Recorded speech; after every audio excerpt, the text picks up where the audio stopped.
ជំរាបសួរសួស្តីបងប្អូនទាំងអស់គ្នាខ្ញុំធ្វើវីដេអូនេះឡើងគឺដើម្បីដែលបងប្អូនណាដែលចង់លេងសបកធំឥឡូវខ្ញុំនិយាយពីសបកធំសិនអាក្រោយនេះគឺថាកម្មសិនខ្ញុំឡើងលេខ140ថាប់70ដល់17អានេះប្រភេទជា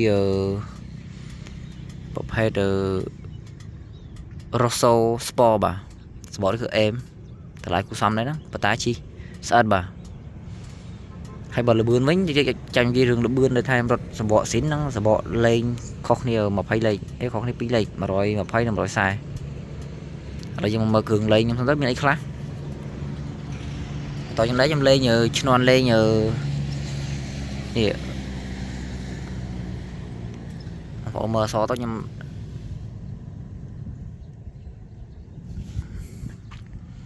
ហើយហ្នឹងខ្ញុំលេងស្លាប់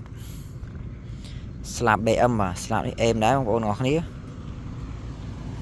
ទស្សនាបានបាទ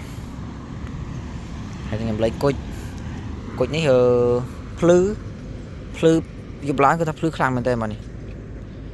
គឺតម្លៃវា40-50រៀលណាគុជនេះជិះបន្តខ្លួនឯងទស្សនាទៅបាទឆ្នោតលេខនេះខ្ញុំទិញមកខ្ញុំទៅឡើងខ្លួនឯងទេប៉ុន្តែឆ្នោតនេះយើងដាក់មកវាអត់មានរុនចាប់ខ្យល់នេះទេអញ្ចឹងយើងត្រូវឆ្នៃបន្ថែមទៀតតែខ្ញុំមិនទាន់មានបេតនីឆ្នៃវាបាទ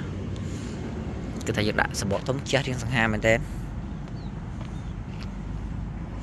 បងទស្សនាមកជុំសិនទៅ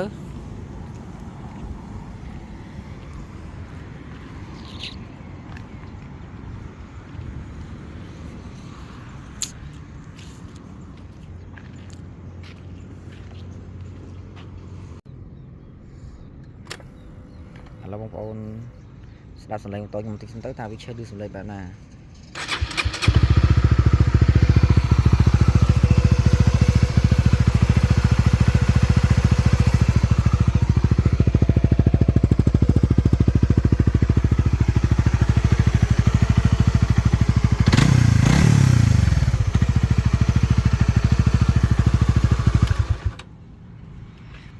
ផងដែរគាត់ថាការកម្មសិន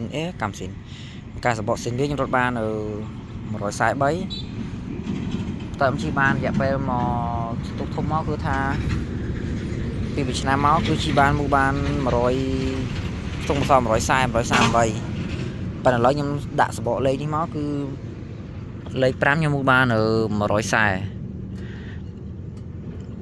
លេខ5បាន130ប៉ុន្តែលេខ6វាអត់មានផ្លូវរត់អញ្ចឹងសបកធំបងប្អូនដែលចង់លេងអាចលេងបានបាទគឺដាក់ទៅលបឿនគឺថេទេគាត់ថាវាស្ពឹកបន្តិចអញ្ចឹងបងប្អូនមានអីច្រើនទេគឺថាមានតែប៉ុណ្្នឹងទេបាទ